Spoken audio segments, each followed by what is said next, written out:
주님께서 여러분과 함께 또한 사제의 영과 함께 마테오가 전한 거룩한 복음입니다. 주님 영광 받으소서. 그때 예수님께서 비유를 들어 군중에게 말씀하셨다. 하늘나라는 자기 밭에 좋은 씨를 뿌리는 사람의 비길 수 있다. 사람들이 자는 동안에 그의 원수가 와서 밀 가운데 가라지를 덧뿌리고 갔다. 줄기가 나서 열매를 맺을 때 가라지들도 드러났다. 그래서 종들이 집주인에게 가서 주인님, 밭에 좋은 씨를 뿌리지 않았습니까? 그런데 가라지는 어디서 생겼습니까? 하고 묻자 원수가 그렇게 하였구나 하고 집주인이 말하였다. 종들이 그러면 저희가 가서 그것들을 거두어 낼까요? 하고 묻자 그는 이렇게 일렀다. 아니다. 너희가 가라지들을 거두어 내다가 밀까지 함께 뽑을지도 모른다. 수확 때까지 둘 다 함께 자라도록 내버려 두어라. 수확 때 내가 일꾼들에게 먼저 가라지를 거두어서 단으로 묶어 태워버리고 밀은 내 곳간으로 모아들이라고 하겠다. 주님의 말씀입니다. 그리스도님 찬미합니다.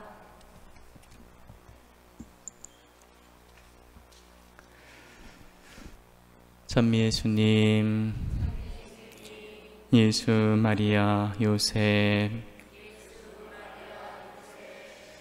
오늘은 또 비가 지난주에도 많이 오더니 오늘도 또 비가 좀 많이 내려서 이 성지까지 오시는데 힘드셨을 텐데 오늘 이 먼 베티 성지까지 순례하러 오신 모든 분들 진심으로 환영합니다. 잘 오셨습니다.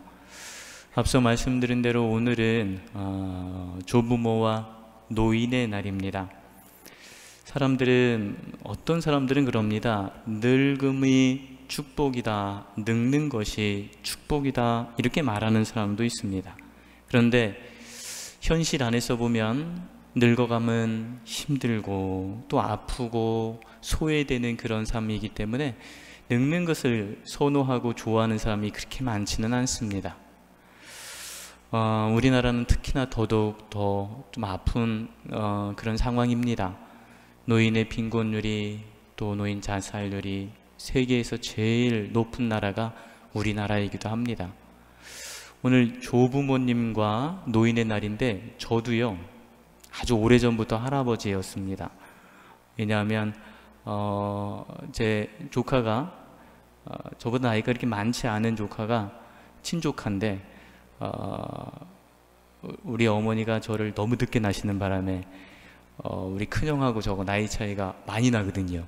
그래서 벌써 15년 전부터 제가 할아버지였거든요. 제 조카가 아이를 낳는데 그 아이가 처음에 저를 뭐라고 불러야 될지 몰라서 이제 말을 배우기 시작할 때 집에서 자기가 생각해서 그런지 아니면 누가 가르쳐줬는지 저한테 삼촌 그러더라고요. 이거 아닌데 싶어갖고 듣기는 삼촌이 훨씬 듣기 좋은데 족보가 너무 꼬여서 삼촌은 아닌데, 그래서 그 꼬맹이가 이제 말 배울 때 저한테 할아버지 그랬습니다. 그래서 명절 때마다 집에 가면 우리 예쁜 조카가 와 있는데 그 조카가 저한테 할아버지 그러면서 제 바지가랑이 이렇게 붙잡고 그러면 얼마나 귀여운지 모르겠습니다. 그래서 제가 그 할아버지라는 호칭을 벌써 15년 전부터 제가 할아버지 이렇게 불리고 있는 겁니다. 그러니까 제가 조부모지요. 조부인 거죠, 조부. 그러니까 오늘 저의 날이기도 합니다.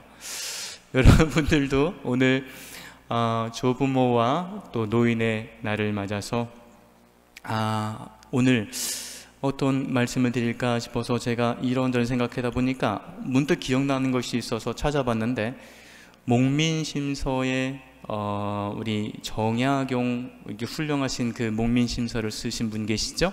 그분이 하신 말씀 중에 늙음의 미학이라는 글이 있어요. 그래서 제가 한번 읽어드리는, 다는 아니고요, 짧게 좀 읽어드리면요 이렇습니다. 한번 동의하시나 한번 들어보십시오. 저도 눈이 침침한데 나이가 들면서 눈이 침침한 것은 필요 없는 작은 것은 보지 말고 필요한 큰 것만 보라는 것이며, 귀가 잘 안 들리는 것은 필요 없는 작은 말은 듣지 말고 필요한 큰 말만 들으라는 것이고, 걸음걸이가 부자연스러운 것은 매사에 조심하라는 것이고, 정신이 깜빡거리는 것은 살아온 세월을 다 기억하지 말라는 것이고, 바람처럼 다가오는 시간을 선물처럼 받아들여 가끔 힘들면 한숨 한 번 쉬고 하늘을 볼 것이라. 멈추면 보이는 것이 참 많소이다. 멋지지요? 근데 엄청 늙음의 미학이라고 해서 엄청 멋지긴 한데, 실은 늙어간다는 것이 이렇게 멋진 것은 꼭 멋진 것만은 아닙니다. 많이 서운하고 안 보여서 눈이 침침해서 뭔가 보려고 그러는데, 요즘 저도 지금 이 글씨 11로 해놨는데 잘 안 보여서 침침하고요. 귀는 잘 들리는 편이긴 한데 예전 젊었을 때처럼 그렇게 몸이 날쌔지는 못한 것 같기도 하고 그렇습니다. 제가 오죽 이렇다고 말씀드리는데 더보다 연세 많으신 분들은 오죽하시겠습니까? 제가 우리 학사님들하고 요즘 살고 있는데, 학사님들이 지금 20대 초반이고 그런데 마치 학사님들과 살면서 제가 그 나이가 된 것처럼 막 움직이고 싶은 그런 마음이 드는데, 사실은 참아야 된다라고 속으로 되뇌이고 있는 중입니다. 많은 분들이 이렇게 말합니다. 은퇴해서 노인이 돼서 필요한 것이 뭔가? 여러분들 뭐라고 생각하십니까? 노인이 되고 은퇴하면 꼭 필요한 게 뭐라고 사람들은 말하냐면, 건강이 제일 필요하다고 말하고요. 두 번째는 돈이 필요하다고 말하고요. 세 번째는 취미가 필요하다고 말을 합니다. 이 말이 틀리다는 말은 아닙니다. 많은 사람들이 진짜 늙으면 필요한 게 건강이고 돈이고 취미라고 말을 하는데, 저는 그것만 가지고는 절대로 안 된다고 말씀드리고 싶은 겁니다. 내가 돈이 있습니다. 건강이 있습니다. 취미가 있습니다. 그런데 그 사람 안에 다 갖고 있는데 그 사람 안에 희망이 없으면, 무엇에 대한 희망이죠? 내 하느님 나라에 대한 희망이 없으면 그 사람은 살아있어도 살아있다고 말하기가 어렵습니다. 제가 요즘 들어서 누누이 여러 번 강조하는 게 뭐냐면, 사람의 인생은 우리가 갓난아기로 태어날 때부터 무덤에 묻힐 때까지만 인생이라고 하면 돈이 있고 건강하고 취미 있으면 될 겁니다. 그러나 하느님께서는 우리 모두에게 영원함이라는 것을 심어주셨습니다. 영원성을 심어주셨습니다. 그러니 내가 단지 돈이 있고 건강하고 좋은 취미, 재미난 취미만 가지고 있다고 해서 희망이 없다면 그 사람이 살아있는 사람이라고 할 수 있겠습니까? 내가 세상을 다 살고 난 뒤에도 하느님과 함께 영원한 삶이 우리를 기다리고 있다는 그 희망이 우리를 살아있게 하는 거고 우리를 젊게 하는 겁니다. 그래서 많은 분들이 돈이 최고야, 늙어서는 돈이 있어야 돼, 아이고 건강해야지, 어디 놀러 다니지, 그리고 취미가 없으면 너무 무료해 라고 말하지만, 그 어떤 것보다 여러분 마음 안에, 어르신들 마음 안에 노인이 되면 마음 안에 희망을 품고 사는 사람이 되어야 한다라고 말하고 싶은 겁니다. 혹시 그것을 모르시는 분들이 있다면 여러분들이 그 어르신들한테 희망을 품고 사는 것을 가르쳐 주시기를 간절히 바라는 겁니다. 자, 오늘 이제 복음으로 한번 돌아가 보겠습니다. 복음을 묵상하다 보니까 여러분들한테 질문할 게 생겼습니다. 가톨릭 교회, 여러분 가톨릭 신자 맞지요? 가톨릭 신자인데 가톨릭 교회가 가톨릭 교회이게 하는 4가지 특징이 있습니다. 이렇게 말하면 예비자 결의인 것 같으죠? 예비자 결의 시간에 배우는 건데요. 뭐냐면 첫 번째, 학사님들한테 물어볼까 그러다가 또 학사님들이 또 잠시 까먹었으면 이게 또 상황이 어려워질까 봐 물어보지 않겠습니다. 사도신경 중에서 사도신경이 나오는 게 아니라 우리 사도신경 그 앞에 매일 미사에 보면 니체아 콘스탄티노플 신경이 있습니다. 그 신경에 보면 가톨릭 교회의 4가지 특징이 나옵니다. 첫 번째, 하나이며, 두 번째, 거룩하고, 세 번째, 보편되며, 네 번째, 사도로부터 이어오는 교회야만이 가톨릭 교회입니다 라는 겁니다. 가톨릭 교회는 하나입니다. 교황님을 중심으로 해서 모든 가톨릭 교회는 하나입니다. 교구는 나눠주고 청주교구 무슨 본당으로 나눠진다 하더라도 그건 나눈 게 아닙니다. 가톨릭 교회는 전 세계 모든 교회가 하나입니다. 그래서 하나이며 거룩하고 하느님께서 거룩하시고 우리가 거룩함을 살아가는 사람들이고, 세 번째 보편되며 가톨릭 교회는 젊은 사람, 노인, 장애인, 비장애인, 남자, 여자, 있는 사람, 없는 사람을 가리지 않고 모든 사람에게 열려 있다는 것이 보편되다는 겁니다. 네 번째, 사도로부터 이어오는 12사도들로부터 계속해서 베드로 사도부터 이어온 전통을 가지고 있는 교회만이 가톨릭 교회라고 말하는 겁니다. 자, 그러면 다 이해를 하셨겠지만 두 번째, 하나이며 거룩하다고 했는데, 거룩한 건 제가 좀 전에 하느님께서 거룩하시다고 했고 우리도 거룩함을 향해서 나아간다고 합니다. 여러분 한번 생각해 보십시오. 여러분, 다른 사람이 여러분들한테 여러분 당신은 거룩하십니까? 라고 질문하면 여러분, 예, 저는 거룩합니다, 이렇게 자신 있게 대답하실 수 있겠습니까? 웃으시는 거 보니까 자신이 없다는 뜻으로 저도 그렇습니다. 다른 분이 저한테 신부님 거룩하십니까? 아이고 무슨 소리 하시는 거예요, 제가 어떻게 거룩합니까? 라고 말하겠지만 사실은 우리는 거룩함을 우리 안에 가지고 있는 사람입니다. 그리고 거룩함을 지향하는 사람들입니다. 제가 오늘 이 말씀을 드리면서 생각나는 어떤 경우가 있었는데 아주 오래전입니다. 길을 가고 있는데, 운전을 하면서 길을 가고 있는데 얼마나 운전을 얌체같이 하는지 깜빡이도 안 켜고 슉 들어왔다가 또 슉 나갔다가 또 갔다가 조금 갔다가 길 막히니까 또 슉 들어왔다가, 정말 말 그대로 꼴보기가 싫었거든요. 근데 신호등 앞에 가서 딱 서서 보는데 그 뒤에 옛날에 그 빨간 걸로요, 뭐라고 돼 있었죠? 내 탓이요, 이렇게 딱 써 있는 겁니다. 그 천주교 신자라는 표시거든요. 그리고 요즘 보면은 그렇게 운전하는 사람들 보면 이게 룸밀러 뒤에 백밀러, 그러니까 룸밀러 뒤에 여기다 묵주를 또 크게 걸어놓고 가는 사람들 보면 모든 가톨릭 신자들이 다 거룩할까요? 그러면 우리나라의 천주교 신자가 10%밖에 안 돼서 그런 걸까요? 아니요. 제가 볼 때는 우리나라 신자들이, 우리나라 국민 전부 다 100% 신자가 된다 하더라도 우리는 다 거룩할 수 없습니다. 아니, 온 세상 모든 사람들이 다 천주교 신자가 된다 하더라도 다 거룩하게 살아가기는 어려울 수도 있습니다.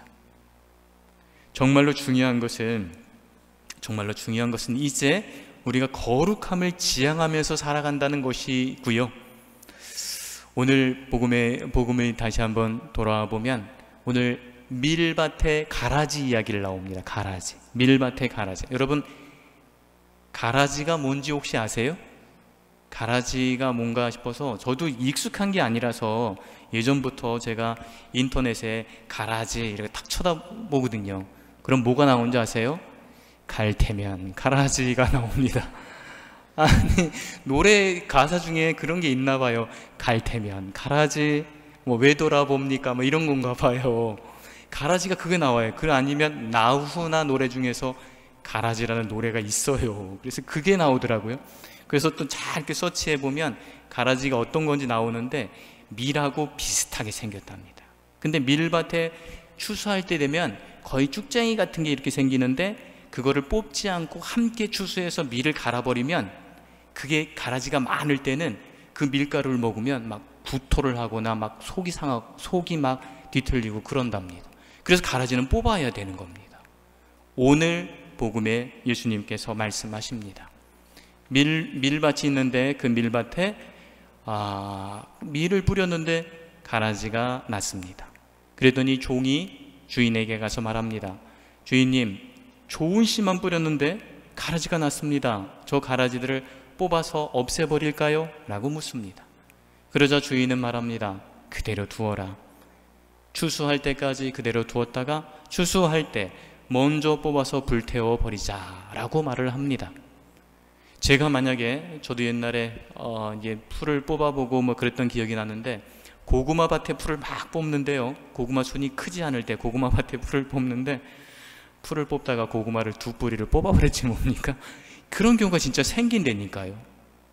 그래서 오늘 우리 같으면, 저 같으면 종의 생각은 저거를 고구마를 몇 뿌리 뽑더라도, 밀이 몇 뿌리 뽑히더라도 가라지를 뽑아내는 게 밀 수확을 더 많이 하는 겁니다 라는 그런 생각을 갖고 있는 게 저도 그렇고 오늘 복음에 나오는 종도 그렇습니다. 그런데 주인의 생각은 그렇지 않습니다. 정말로 잡초라면 뽑아야 되겠지요. 그러나 오늘 복음에 나오는 주인은 그 잡초가 바로 우리가 세상을 살면서 뭐 저런 사람이 다 있어라고 비난하는 그 사람이라고 생각하기 때문에 뽑지 말라 합니다. 잡초는 뽑아야 되지만 사람은 미리미리 판단하고 단죄하고 그래서는 안 됩니다. 실은 단죄할 수 있는 권한을 가지신 분은 오직 하느님밖에 없습니다. 근데 우리는 얼마나 자주 다른 사람을 단죄하는지 모르겠습니다. 제가 오늘 복음을 묵상하면서 생각해 봅니다. 제가 제일 못하는 걸 꼽으라면 첫 번째, 기다리는 거 못하고요. 두 번째, 다른 사람을 심판하지 않는 거를 잘 못합니다. 살아가면서 기다리는 게 왜 이렇게 힘든지 모르겠습니다. 그래서 뭔가를 하다 보면 이렇게 누구한테 뭔가를 부탁하거나 그랬는데 잘 못하면 조금 있다가 내가 할게. 그럼 내가 해버리는 거예요. 아니면 누군가가 마음에 안 들거나 그러면 그 사람을 그냥 정말로 오늘 복음에 나오는 주인처럼 바라봐야 되는데 그렇게 못 바라보고 쉽게 사람이 단죄하거나 사람을 단죄하거나 심판하는 그런 모습들을 제 안에서 많이 바라봅니다. 오늘 복음에서 예수님께서 말씀을 하십니다. 비유를 통해서 우리에게 말씀하십니다. 인간을 구원하는 방법에 있어서, 사람을 사랑하는 방법에 있어서 하느님의 방법과 사람의 방법이 많이 다르다고 말씀하십니다. 우리는 악인을 제거해야지만 우리가 선인을 보호할 수 있다고 생각을 합니다. 그리고 죄인은 단죄를 해야지만 선인을 지켜나갈 수 있다고 생각합니다. 그러나 하느님께서는 그렇게 생각하시지 않고 교회가 거룩해지는 것은 교회에 있는 악인들을 뽑아내서 거룩해지는 게 아니라 모든 사람들이 진심으로 회개하고 살아가는 것이 거룩하게 되어지는 거라고 말씀을 하시는 겁니다. 우리는 가라지는 나면 끝까지 가라지지만 인간은 가라지같이 살 때도 있지만 밀같이 살아갈 때도 있고 그렇습니다. 우리는 변화할 수 있는 가능성을 우리 안에 품고 살아가는 사람들임을 잊지 않고 하느님께서 우리를 기다려주시고 하느님께서 우리를 심판을 자꾸자꾸 늦추시고 우리가 진짜 하느님 백성으로서 거룩하게 살아가기를 바라신다는 것을 기억했으면 좋겠습니다. 오늘 특별히 제2독서의 로마서의 말씀이 사실은 저의 마음속에 되게 크게 와닿습니다. 어떤 말씀이냐면요, 성령께서는 나약한 우리를 도와주십니다. 저는 여러분들이 한번 따라해 보셨으면 좋겠습니다. 같이 해볼까요? 성령께서는 나약한 우리를 도와주십니다. 성령께서 우리를 대신하여 간구해 주십니다. 다시 한 번만요. 성령께서 우리를 대신하여 간구해 주십니다. 성령께서는 나약한 우리를 도와주십니다. 여러분들이 청하시기만 하면 됩니다. 성령께서는 우리를 대신해서 간구해 주십니다. 오늘 조부모와 노인의 날을 맞이해서 육신이 늙는다 하더라도 우리 마음 안에 희망을 잃지 말고 살아가는 우리가 되었으면 좋겠습니다. 또한 우리의 삶은 무덤으로 끝나는 것이 아니라는 것을 기억했으면 좋겠습니다. 우리를 참고 기다리시는 하느님의 마음을 담고요, 누구도 단죄하지 않고 누구도 우리가 먼저 단죄하지 않고 그를 위해서 기도해 줄 수 있는 하느님의 마음을 담는 우리가 되기를 희망하면서 그것을 청하면서 오늘 미사를 봉헌하도록 하겠습니다. 아멘.